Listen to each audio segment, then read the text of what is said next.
शांति जी, स्वागत है आपका। वो मेरे 4 सवाल है मैडम। जी मैम। वो मेरी बेटी के ससुर हैं, उनके लेटरिन की राय से ब्लीडिंग बहुत हो रही है। तो अब वो उनने चेकअप वेकअप कराए हैं तो बवासीर तो नहीं है, पर वो बैठते हैं तो बहुत ब्लीडिंग होती है, उनको उनकी कमी आ जाती है। ठीक है, और सवाल? और दूसरा सवाल ये है कि वो उनको जो दवाई मंगवा के दी थी उसकी वो शुगर की, वो उनको फायदा है थोड़ा? अभी जैतून का सिरका ले रही है वो जी। और मेरे को थोड़ी सी पैरों में जलन वलन पड़ती है, थोड़ा मैं दवाई तो खा रही हूँ, पर मेरे को कब तक खाना पड़ेगा? ठीक है, और कोई सवाल आपका? हाँ, एक सवाल और। वो अब मैंने जो गोंद बोली थी ना आपसे, इसकी गोंद एक बता रहा था, तो वो का काम में आती? बिल पत्थर की गोंद। देखिए, जो सुसर को आपके जिनका भी आपने बताया परेशानी है ब्लीडिंग की, तो खूब उनका इलाज होना चाहिए, डॉक्टरों की दवाएं भी लें, छोड़ें नहीं। और एक नुस्खा जो मैं बताता हूँ वो बना लें। देखिए, कत्था सफ़ेद कहते हैं, लेकिन कत्थई रंग का होता है। यूनानी में एक भाषा है कत्था सफ़ेद। ये कत्था वो होता है जो पनवाड़ी पान पे लगाता है, लेकिन उसका रंग कत्थई यानी ब्राउन होता है, काला सा ना हो, ब्राउन। कत्था सफ़ेद 50 ग्राम। 100 ग्राम लीजिए लाजवंती, और 100 ग्राम इसबगोल की भूसी, 100 ग्राम गोंद मोरिंगा सफ़ेद, और 100 ग्राम इसबगोल की भूसी।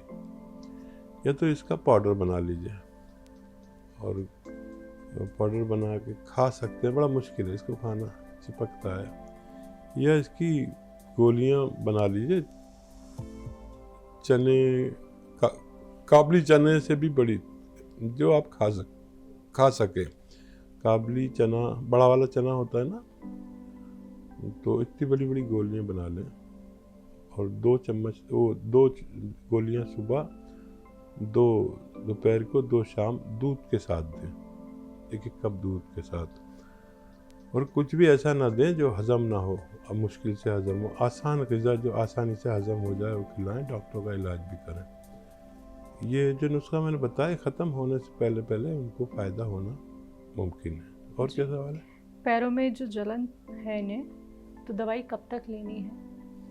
हाँ, देखिए, जलन पैरों की काफ़ी देर में फ़ायदा होता है। और वज़न नहीं उठाएं, वेस्टर्न टॉयलेट इस्तेमाल करें और दवा लेते रहें, 5-6 महीने लग सकते हैं। और इन्होंने एक फीडबैक कॉल दी है, शुगर में फ़ायदा है, जैतून के सिरके का इस्तेमाल हो रहा है।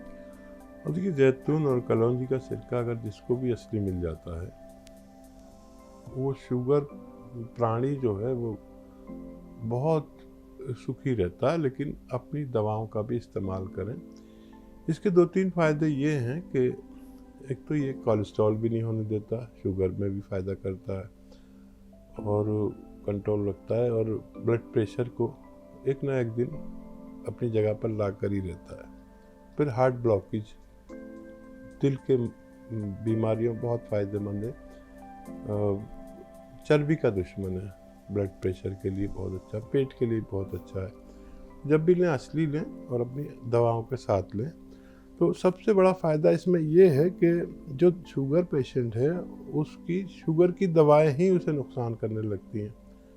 ये उस कोई भी दवा, जो भी दवा आदमी खा रहा है, आजकल हर आदमी एक दवा खा रहा है और ज़िंदगी भर खानी है, तो उसके नुकसानात भी उसी को होंगे। तो ये उन नुकसानात को भी रोक लेता है। बेल पत्थर की तो गोंद ही नहीं होती।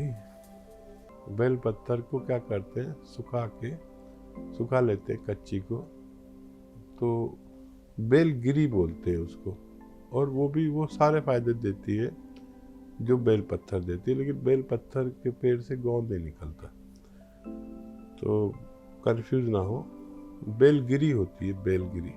तो 2 सूरतों में, जब बेल का मौसम नहीं होता तो ये तो बेलगिरी मिल सकती है, या बेल का मुरब्बा मिल सकता है। तो अगर कुछ कन्फ्यूज़न हो तो बेल के गोंद की जगह बेल का मुरब्बा ख़रीद लें, उसको आप पहचान भी सकते हैं और उसका इस्तेमाल भी आप अच्छे से कर सकते हैं। इंदौर से कर्नल वर्मा जी, स्वागत है आपका।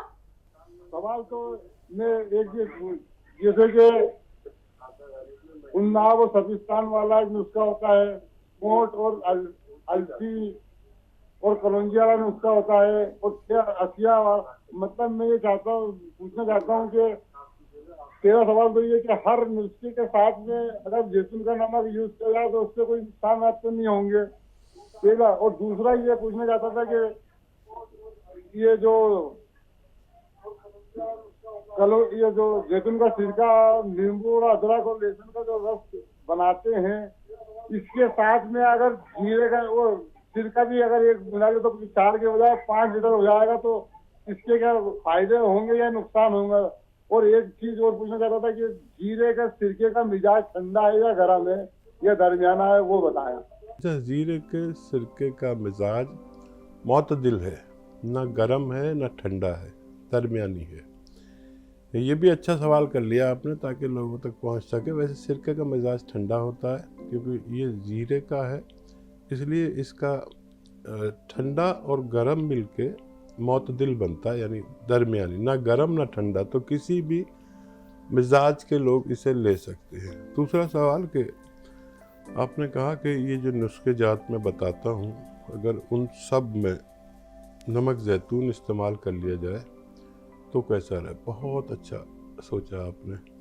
दरअसल मेरा प्रॉब्लम पता क्या है कर्नल वर्मा साहब, कि मैं नुस्खे को सस्ता करना चाहता हूँ और उस चक्कर में कई नुस्खे बताता नहीं हूँ, वरना मेरा दिल चाहता है कि मैं इन सबको बताऊँ कि इसमें एक चुटकी नमक ज़ैतून के साथ लें, क्योंकि ये दुनिया की बेहतरीन नमक कहलाते हैं, नमक ज़ैतून या नमक कलौंजी, अगर असली मिले तो। मैं इससे इतना इम्प्रेस हूँ कि मैं खुद लेता हूँ और क्या इसके असरात हैं मैं महसूस करता हूँ। दरअसल इन सब दवाइयों को मैं महसूस करता हूँ जैसे ये मुझसे बातें कर रही हूँ, और फिर इन दवाइयों के बाद बातें करते हैं मेरे व्यूअर्स, जिनमें आपका नाम भी है।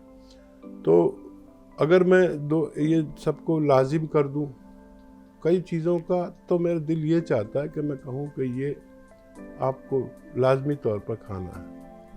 फिर मैं सोचता हूँ, मशहूर हूँ कि 10, 15, 20 रुपए का रोज़ दवा में आदमी का काम हो जाता है, और वो कई बार लोग ये सोचने लगते हैं कि बहुत महंगी हो गई दवा। हालांकि एक डॉक्टर भी 50-100 रुपये, 500 रुपये, 1000 रुपये फीस लेता है। आजकल नेट से पे भी डॉक्टर मिलते हैं। बहरहाल मेरा वो नहीं था, लेकिन क्या धारणा किसी के दिमाग में आ जाए इसलिए मैं बताता नहीं हूँ। दरअसल ये नुस्खे जात, अगर किताबें, कर्नल साहब आपको तो पढ़ने लिखने का शौक़ है, कोई भी किताब उठा के देख लीजिए आप, हिंदी की हो, वैद्यों की हो या हकीमों की हो, इस कदर महंगे नुस्खे हैं कि गरीब आदमी तो पूरी ज़िंदगी कमा कर एक नुस्खा नहीं बना सकता। जितने भी हकीम गुजरे हैं ये सब रईसों के हकीम गुजरे, खाली मैं अदना हूँ, मामूली हूँ और गरीबों का हूँ। तो मैं 15, 20, 5, 10 रुपये, 20 रुपये तक में उसका पूरा इलाज करना चाहता हूँ एक दिन में। तो ये परेशानी आती है, आगे जाकर पता नहीं क्या होगा, लेकिन हमारी हिंदुस्तान में गुर्बत बहुत है, गरीबी बहुत है। तो मैं इनको कई बातें मैं जानबूझकर नहीं बताता, कई दवाइयाँ नहीं बताता, क्योंकि वो महंगी बहुत है। अब वो तमाम हकीम और वैद्य क्या कस्तूरी डालो, कस्तूरी एक तो मिलती नहीं, मिलती है तो नकली मिलती है। कोई कहता है कि वो डालिए ज़ाफ़रान, मैंने आज तक ज़ाफ़रान नहीं बताई।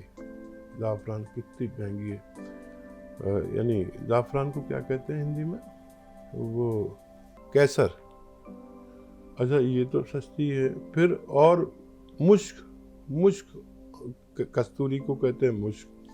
अंबर भी 12-15 लाख रुपए किलो। मरीज़ तो मर जाएगा, मेरे मरीज़ किसी और गरीब हकीम को ढूंढ लेंगे। तो बहुत सी दवाएं नुस्खे में बताता नहीं हूँ कि ये लोग बुरा मानेंगे कि ये दवा नुस्खा बताने आए, दवा बेचने आए। बस मैं तो एक ही बात कहता हूँ कि असली ले लें, असली लेंगे तो फ़ायदा मुमकिन है। जी, एक और सवाल था, लहसुन, अदरक और जो नींबू का आप बताते हैं उसमें जैतून का सिरका भी और ज़ीरे का सिरका भी इस्तेमाल किया जा सकता है? हाँ देखिए, किया तो जा सकता है और ज़रूरी नहीं है कि इसके साथ ही करें, अलहदा से भी ले सकते हैं अगर ज़रूरत पड़े तो। इसमें मिलाना ज़रूरी नहीं है, मिलाकर भी ले सकते हैं।